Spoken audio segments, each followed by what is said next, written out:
बंगाल चुनाव में ममता के समर्थक जितने हैं उनका ये कहना है कि बीजेपी एनडीए गठबंधन जो है वहां पर बेईमानी करके ये चुनाव को जीता है।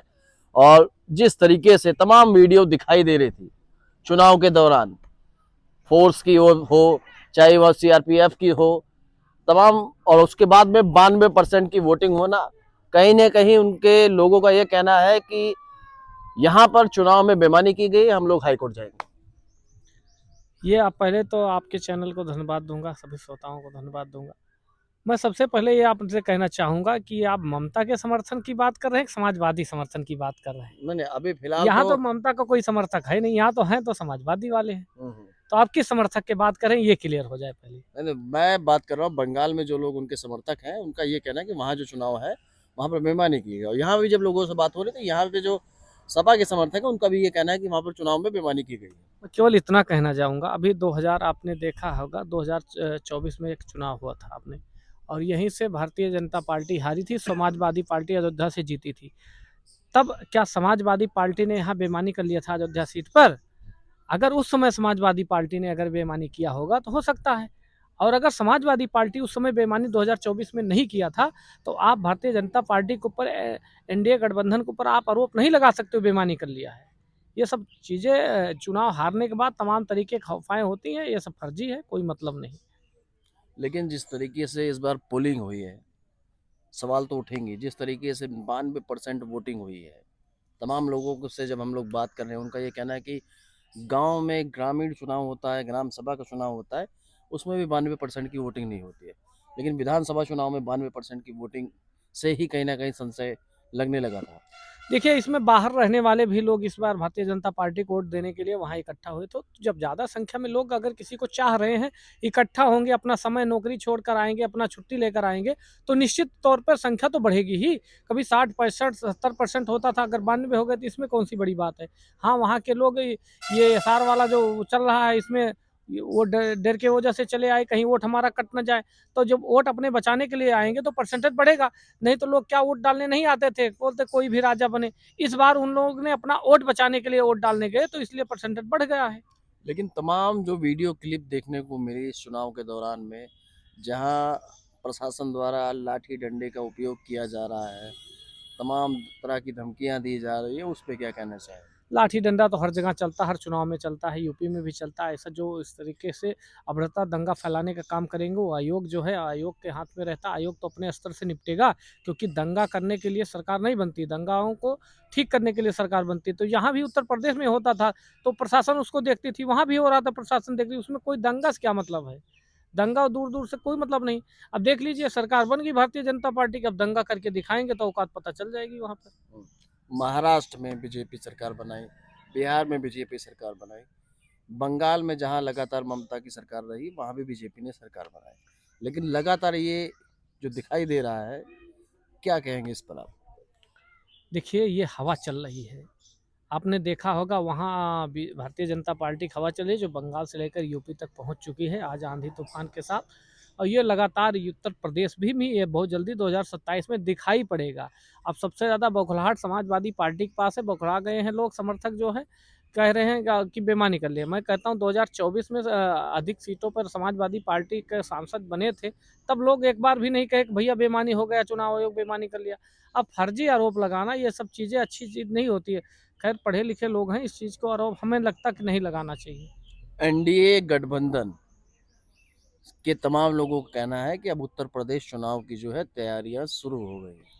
बिल्कुल सही है, क्योंकि अभी तक अधिकारी जो अपने यहाँ के भी अधिकारी थे, बाहर-बाहर चुनाव में लगे थे, अब सब इकट्ठा हो रहे हैं, तब उत्तर प्रदेश का नंबर है। अब देखिए, जिला पंचायत हो गया, प्रधानी हो गया, ये सब त्रिस्तरीय चुनाव में ही तैयारी होगी। बहुत जल्दी हमें लगता है घोषणा सरकार को करनी चाहिए इस बात पर। पंचायत चुनाव के बाद विधानसभा चुनाव होने हैं बिल्कुल, 27 में। विधानसभा की तैयारी तो ऑलरेडी चल रही, पंचायत का भी चल रही, केवल अब आयोग को और सरकार को घोषणा करने को देर है। जैसे लोग घोषणा हो जाएँगे, अपने आप लोग मैदान में चल रहे हैं, क्षेत्र में चल रहे हैं, गाँव में चल रहे हैं, जिनको चुनाव लड़ना वो मैदान में उतर चुके हैं। जी। ऐसे में निषाद पार्टी का 2027 चुनाव के लिए क्या संदेश है?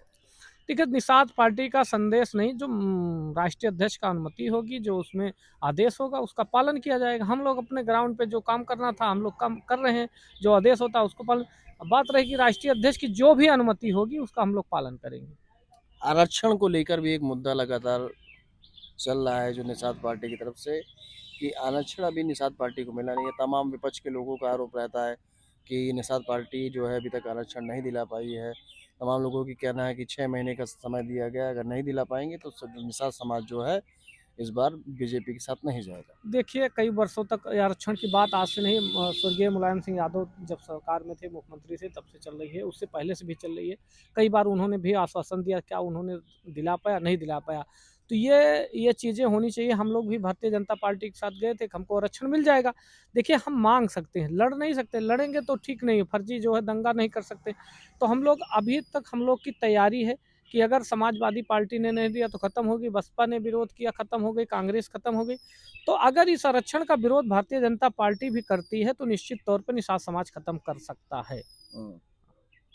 बीजेपी की क्या सरकार इस बार उत्तर प्रदेश में बनती दिख रही है? अभी जब तक हम लोग हैं तब तक तो संभव है, उसके बाद तो अगर नहीं रहेंगे तो कोई संभव तो नहीं दिख रहा है। निषाद पार्टी 2027 में बीजेपी के साथ रहेगी या कुछ अलग भी हो सकता है? ये तो राष्ट्रीय अध्यक्ष के ऊपर है, किसके साथ रहेगी, किसके साथ नहीं रहेगी। जो निषाद समाज का अधिकार की बात करेगा, जो उनको हिस्सा देने की बात करेगा, जो उनके समाज को, निषाद समाज को मान सम्मान देने की बात करेगा, उसके साथ हम लोग रहेंगे।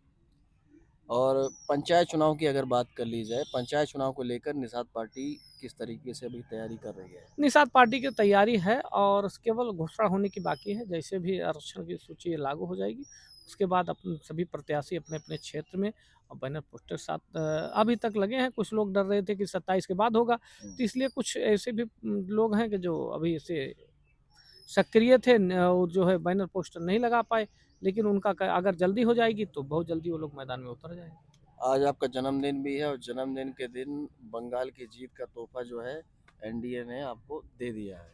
नहीं, ये तो बहुत बहुत ज़रूरी भी था, क्योंकि मैंने देखा समाजवादी पार्टी के जो समर्थक कहूँ कि क्या कहूँ, कि किस तरीके से बाहीं बटोर रहे थे, एकदम जान लीजिए कि।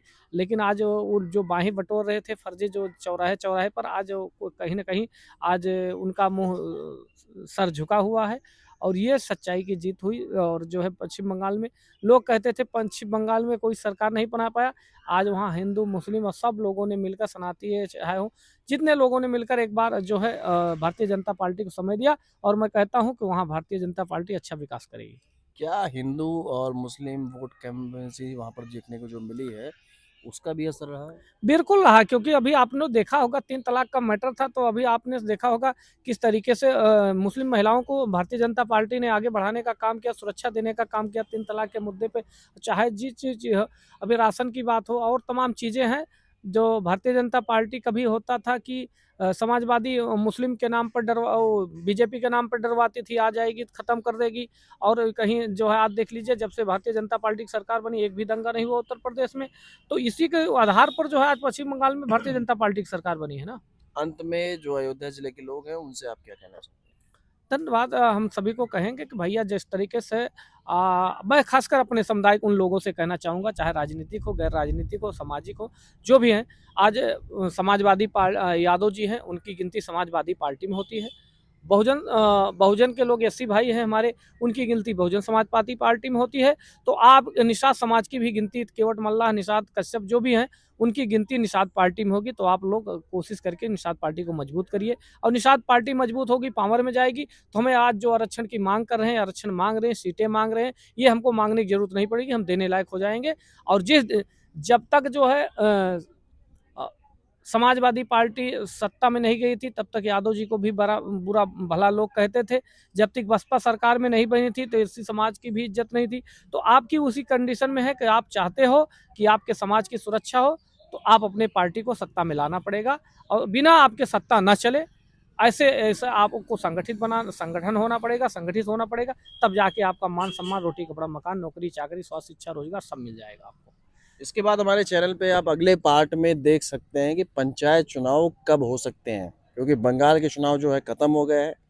पंचायत चुनाव पे जो पूरा डिटेल में हमने वीडियो बनाई है, हमारे चैनल पर जाकर दूसरी वीडियो में आप लोग देख पाएंगे।